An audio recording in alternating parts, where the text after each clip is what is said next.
አንዳንዴ ግን ዝቅ ማለት ነው ብዙ ዋጋ ያስከፍላል። ዛሬ አንድ ዜና እያነበብኩ ነበረ።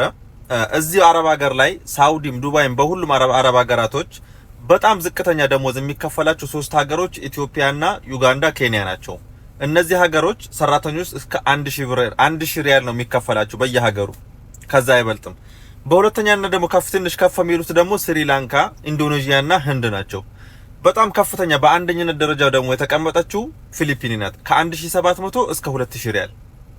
እነሱ ደግሞ ሲፈሩ እዚህ ሀገር ላይ ሲከበሩ መስራት ካለባቸው ሰዓት 1 ሰዓት 2 ሰዓት ትርፍ ሰዓት ሰርተው ትርፍ ሰዓት ለሰሩበት ገንዘብ ካልተሰጣቸው ቢሮ ያመለክታሉ። እዚህ ሀገር ሲገቡ አፕሊኬሽን ይጫንላቸዋል ስልካቸው ውስጥ ገብታቸዋል። አንድ ነገር ከተበደሉ የሚመቱ ከሆነ ችግር የሚደርስባቸው ከሆነ ምግብ የማይሰጧቸው ከሆነ ደሞዝ የማይሰጧቸው ከሆነ በየጊዜው 2 ቀን ደሞዝ 3 ቀን ደሞዝ የሚያሳልፉባቸው ከሆነ በዛ አፕሊኬሽን ገብተው ያመለክታሉ። ቀጥታ ይደወልላቸዋል።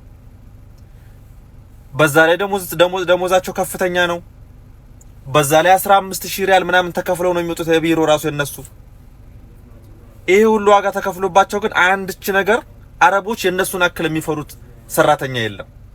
እኛስ እምንመጣው በ6000 ምናምን ሪያል ነው፣ የሚቀጠሩት በ1000 ሪያል ነው።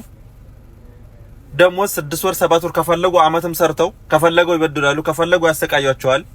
ቢሮ ሲደወልላቸው ደግሞ የኛዎቹ አያነሱም እኮ። ቢያነሱ ራሱ ወደሽና ፈቅደሽ ነው የመጣሽው በግድሽ ትሰሪያለሽ ነው የሚሉት። እንደዚህ ትንሽ ብር እየተከፈለን ህጋችን ይጣሳል፣ መብታችን አይከበርም። በየቦታው ሴት እህቶቻችን ያለቅሳሉ፣ ገንዘብ ይከለከላሉ፣ ብራቸው በየጊዜው አይላክላቸውም።